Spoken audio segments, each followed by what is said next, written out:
Araw-araw na pagbasa ng Biblia, Araw 201. Lumang Tipan, Hosea 1, Hosea 2.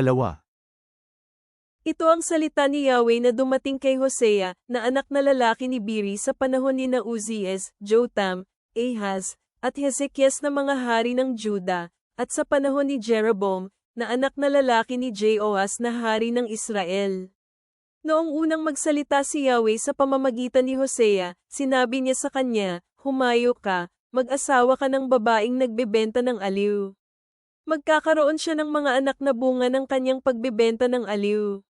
Sapagkat nagkakasala ang lupain ng matinding gawain ng pagbebenta ng aliw habang tinatalikuran ako. Kaya, humayo si Hosea at pinakasalan si Gomer na anak na babae ni Diblaim, at nagbuntis siya at nagsilang siya sa kanya ng isang anak na lalaki. Sinabi ni Yahweh kay Hosea, "Tawagin mo siya sa pangalang Jezreel. Sapagkat hindi magtatagal, paparusahan ko ang sambahayan ni Jehu dahil sa pagdanak ng dugo sa Jezreel at wawakasan ko ang kaharian ng sambahayan ni Israel. Mangyayari ito sa araw na iyon na babaliin ko ang pana ng Israel sa lambak ng Jezreel." Nagbuntis muli si Gomer at nagsilang ng isang anak na babae. At sinabi ni Yahweh kay Hosea, "Tawagin mo siya sa pangalang Lo-ruhamah, sapagkat hindi na ako mahahabag sa sambahayan ni Israel, ni dapat ko pa silang patawarin. Ngunit mahahabag ako sa sambahayan ni Juda, at ako mismo, si Yahweh na kanilang Diyos ang magliligtas sa kanila.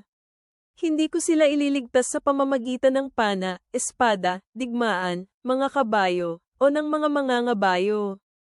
Nang maawat ni Gomer si Lo-ruhamah sa pagsuso, nagbuntis siya at nagsilang ng isa pang anak na lalaki.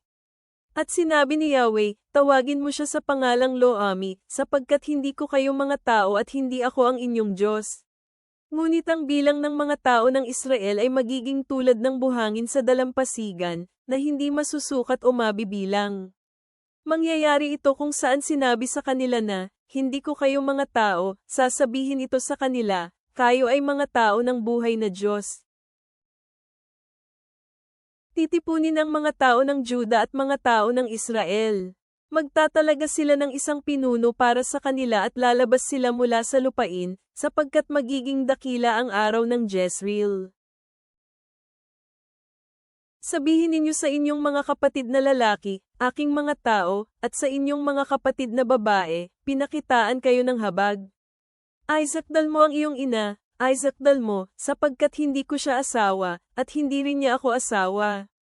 Hayaan mong alisin niya ang kanyang pagbebenta ng aliw mula sa kanyang harapan, at ang kanyang mga gawaing pangangalo niya sa pagitan ng kanyang mga suso. Kung hindi, huhuberan ko siya at ipapakita ang kanyang kahuberan gaya sa araw ng kanyang pagkasilang. Gagawin ko siyang tulad ng ilang, tulad ng isang tigang na lupa at papatayin ko siya sa uhaw. Hindi ako mahahabag sa kanyang mga anak, sapagkat sila ay mga anak sa pagbebenta ng aliw. Sapagkat ang kanilang ina ay naging babaeng nagbebenta ng aliw, at siya na nagbuntis sa kanila ay gumawa ng kaiyahiya. Sinabi niya, "Susundan ko ang aking mga mangingibig, sapagkat ibinibigay nila sa akin ang aking tinapay at tubig, ang aking lana at lino, ang aking langis at inumin. Kaya gagawa ako ng bakod ng mga tinik upang harangan ang kanyang daraanan.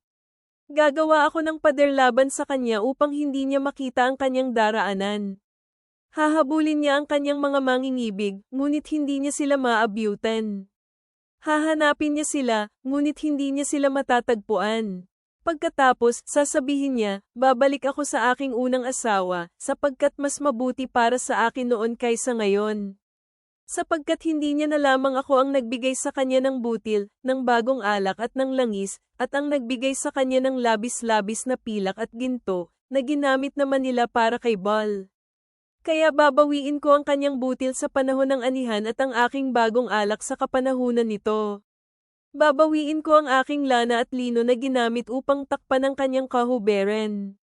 Pagkatapos, huhuberan ko siya sa harapan ng kanyang mga mangingibig, at walang magliligtas sa kanya mula sa aking kamay.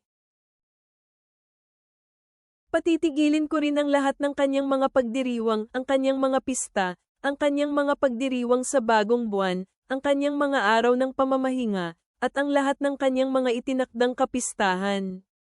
Wawasakin ko ang kanyang mga puno ng ubas at ang kanyang mga puno ng igos, na sinabi niya, ito ang mga kabayarang ibinigay sa akin ng aking mga mangingibig.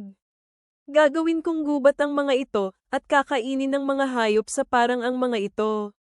Paparusahan ko siya dahil sa mga araw ng pista ng mga Baal, nang nagsunog siya ng insenso sa kanila, nang pinalamutian niya ang kanyang sarili ng kanyang mga singsing at alahas, at sinundan niya ang kanyang mga mangingibig at nilimot ako. Ito ang pahayag ni Yahweh. Kaya susuyuin ko siya upang manumbalik. Dadalhin ko siya sa ilang at magiliw ko siyang kakausapin. Ibabalik ko sa kanya ang kanyang mga ubasan, at ang lambak ng acre bilang pintuan ng pag-asa.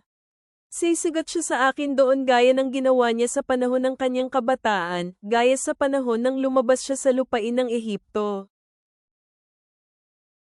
Mangyayari ito sa araw na iyon, ito ang pahayag ni Yahweh, na tatawagin mo akong, aking asawa, at hindi mo na ako tatawagin pang, aking Baal. Sapagkat tatanggalin ko ang mga pangalan ng mga Baal mula sa kanyang bibig, hindi na maaalala pa ang kanilang mga pangalan. Sa araw na iyon, gagawa ako ng kasunduan para sa kanila sa mga hayop sa parang, sa mga ibon sa himpapawid, at sa mga bagay na gumagapang sa lupa. Paaalisin ko ang pana, ang espada, at ang digmaan mula sa lupain at pahihigain kita ng ligtas. Ipapangako kong magiging asawa mo ako magpakailanman. Ipapangako kong magiging asawa mo ako sa katuwiran, sa katarungan, sa katapatan sa kasunduan at sa kahabagan. Ipapangako kong magiging asawa mo ako sa katapatan. At makikilala mo ako, si Yahweh. At sa araw na iyon, sasagot ako, ito ang pahayag ni Yahweh. Sasagutin ko ang mga langit at sasagutin ng mga ito ang lupa. Sasagutin ng lupa ang butil, ang bagong alak at ang langis at sasagutin ng mga ito ang Jezreel. Itatanim ko siya sa lupain para sa akin, at kahahabagan ko si Lo-ruhamah. Sasabihin ko kay Lo-ammi, ikaw si Ammi ata, at sasabihin niya sa akin, ikaw ang aking Diyos. Bagong tipan. Romans 6:1-14. Ano ngayon ang sasabihin natin? Dapat ba tayong magpatuloy sa kasalanan upang managaan niya ang biyaya? Huwag nawa itong mangyari. Tayong mga namatay sa kasalanan, paano pa tayo mamumuhay rito? Hindi ba ninyo alam na kung gaano karami ang nabautismuhan kay Jesu Kristo ay nabautismuhan sa kanyang kamatayan? Inilibing na tayo kasama niya sa pamamagitan ng bautismo sa kamatayan.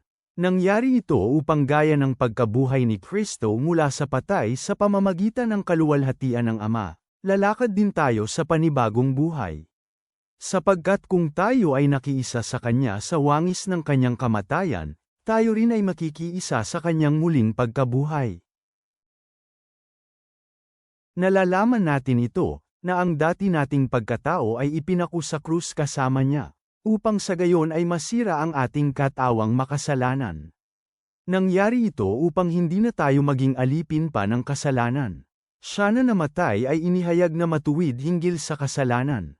Ngunit kung namatay tayo kasama ni Kristo, naniniwala tayong mabubuhay din tayong kasama niya. Alam nating si Kristo ay binuhay mula sa patay at hindi na siya patay. Hindi na naghahari sa kanya ang kamatayan. Sapagkat ukol sa kamatayan na namatay siya sa kasalanan, namatay siya ng minsanan para sa lahat. Subalit, ang buhay na kanyang ipinamuhay ay ipinamuhay niya para sa Diyos.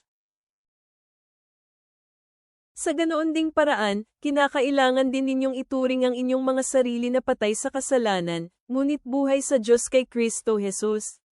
Sa makatuwid huwag ninyong hayaan na pagharian ng kasalanan ng inyong mga namamatay na katawan upang inyong sundin ang mga pagnanasa nito.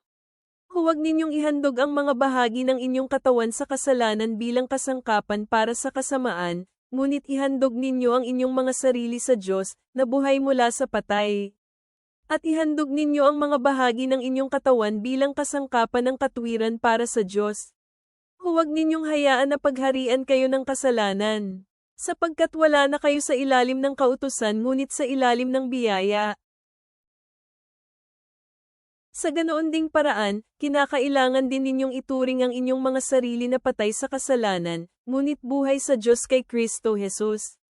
Sa makatuwid huwag ninyong hayaan na pagharian ng kasalanan ang inyong mga namamatay na katawan upang inyong sundin ang mga pagnanasa nito.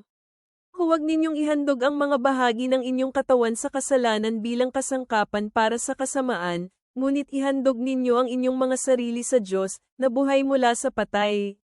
At ihandog ninyo ang mga bahagi ng inyong katawan bilang kasangkapan ng katwiran para sa Diyos. Huwag ninyong hayaan na pagharian kayo ng kasalanan, sapagkat wala na kayo sa ilalim ng kautusan ngunit sa ilalim ng biyaya. Mga awit, Psalm 87 is the 1-7. Ang lungsod ng Panginoon ay naitatag sa banal na mga kabundukan. Mas minamahal ni Yahweh ang mga tarangkahan ng Sayon kaysa sa lahat ng mga tolda ni Jacob. Mga maluwalhating bagay ay sinabi sa iyo, lungsod ng Diyos. Sa labi nanggit ko ang Rahab at Babilonya sa mga tagasunod ko. Masdan ninyo, may Philistia, at Tyro, kasama ang Ethiopia. Ang isang ito ay ipinanganak doon. Sa Sayon ay sasabihin ito, bawat isa rito ay ipinanganak sa kanya, at ang kataas-taasan mismo ang magtatatag sa kanya. Tinatandaan ni Yahweh habang inililista niya ang mga tao, ang isang ito ay ipinanganak doon. Sala kaya sinasabi ng mga aawit at mananayaw, ang lahat ng aking bukal ng tubig ay nasa iyo. Ama sa langit, kami ay lumalapit sa iyo na may mga pusong puno ng pasasalamat, na kinikilala ang iyong walang sawang pag-ibig, na ipinakita sa mensahe ni Hosea. Tulad ng iyong pagtawag sa amin pabalik mula sa aming pagkaligaw, tulungan mo kaming yakapin ang bagong buhay na mayroon kami kay Kristo, na iwanan ang aming dating sarili at mamuhay sa iyong biyaya. Naway matagpuan namin ang aming pagkakakilanlan sa iyo, tulad ng paalala sa awit Kapitulo 87 na kami ay mga mamamayan ng iyong makalangit na lungsod. Bigyan mo kami ng lakas upang maipakita ang iyong liwanag sa aming pang-araw-araw na buhay, na baguhin ang aming mga puso at gawa upang luwalhatiin ang iyong pangalan. Sinasalihan namin ang panalangin ito sa pananampalataya at pasasalamat. Amen.